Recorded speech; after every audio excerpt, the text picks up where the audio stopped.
Et nous recevons notre invité, Nicole Boutot, ministre du Tourisme. Bonsoir. Yarana Hassan. Alors, on a vu cette semaine le monde du tourisme reprendre espoir avec la réouverture prévue le 15 juillet des vols internationaux.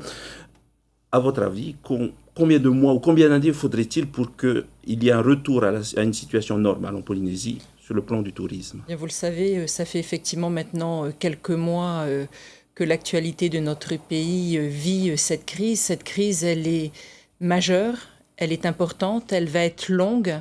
C'est vrai que nous avons notre industrie qui est le moteur, l'industrie touristique qui est le moteur de l'économie polynésienne qui a été frappée de plein fouet, mais indirectement, toute notre économie, le secteur de l'aérien, tant international que domestique, les artisans, vous les avez entendus, mais également ça touche le secteur de l'agriculture, les producteurs de boissons, toute notre économie est impactée par cette crise.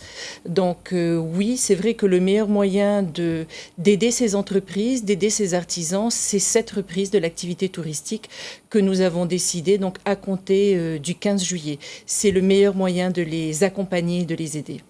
On a vu votre plan est très ambitieux avec un allègement des processus de quarantaine, de quatorzaine qui passerait à 7 jours. Est-ce qu'il n'y a pas des risques justement que ces nouvelles dispositions pourraient faire revenir le coronavirus en Polynésie? Alors je crois que la Polynésie, le pays a fait la démonstration que nous étions en capacité de maîtriser cette épidémie. Je le rappelle, c'est 60 cas, c'est pas 60 malades, mais 60 cas, aucun décès, un virus qui n'a pas circulé au-delà de Tahiti, donc vraiment contingenté sur l'île de Tahiti depuis plusieurs semaines. Ce virus ne circule plus et de manière progressive, nous avons commencé par réouvrir à l'intérieur de notre pays, parce que c'est vrai qu'il y a quelque chose d'important, c'est l'acceptation des Tavana, l'acceptation des populations de revoir effectivement des personnes venir dans leur île. La première chose, c'était d'abord les Polynésiens. Donc de manière progressive aussi, à compter du 1er juillet, nous allons passer d'une quatorzaine à un dispositif de septaine pendant 15 jours avant de clôturer complètement ce dispositif de quatorzaine.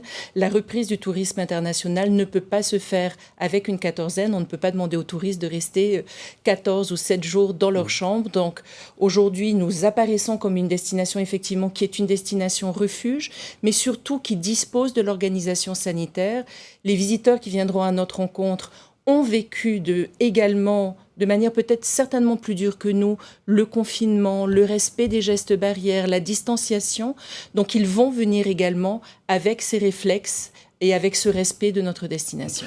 Ces derniers jours, 2 grands hôtels ont fermé, un troisième, le Tiare Tahiti a fermé cette semaine. Donc craignez-vous qu'il y ait d'autres fermetures dans les jours à venir? Bien, je vous dirais, effectivement, tous les acteurs attendent avec impatience de pouvoir de nouveau exercer leur métier, celui d'accueillir des visiteurs, des touristes, de pouvoir ouvrir, de pouvoir travailler. Ce sont des milliers de salariés qui sont concernés. Donc, malheureusement, certains n'ont pas pu faire face et ont dû fermer. Pour d'autres, c'était aussi, du coup, de profiter de cette période pour pouvoir avancer des travaux de rénovation, puisque certains hôtels avaient besoin de rénover leurs infrastructures, mais également de procéder à des extensions.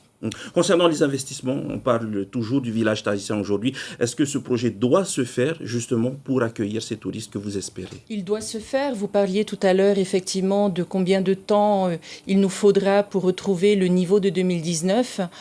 C'est vrai que, et ça ce sont des analyses au niveau mondial, retrouver la dynamique de 2019, nous pensons que ce ne sera pas avant 2022, 2023. Malgré tout, il faut continuer à investir puisque l'objectif du village tahitien, c'était d'augmenter la capacité d'accueil, mais également de proposer des infrastructures tant sur le plan culturel, en matière de développement de ce qu'on appelle le tourisme d'affaires, avec des salles de conférences. Ces projets, vous l'avez vu, le jury de concours s'est réuni récemment, donc nous poursuivons, et ce sont surtout des investissements publics qui vont permettre également d'injecter de l'argent dans l'économie polynésienne et faire travailler de nombreux Polynésiens. Une dernière question, Madame la ministre. Air Tahiti a annoncé la suppression de plus de la moitié de ses dessertes dans les îles de la Polynésie, une difficulté supplémentaire pour la relance de l'économie. C'est une difficulté et je crois que nous avons bien évidemment une pensée pour les populations de ces îles éloignées qui se retrouvent impactées effectivement par l'arrêt des programmes de vol de Air Tahiti sur ces îles. Air Tahiti a été fortement impacté. Son activité a, comme d'autres compagnies aériennes, baissé. Donc ils ont repris petit à petit, vous l'avez vu, c'était d'abord 10 îles, aujourd'hui c'est 20 îles.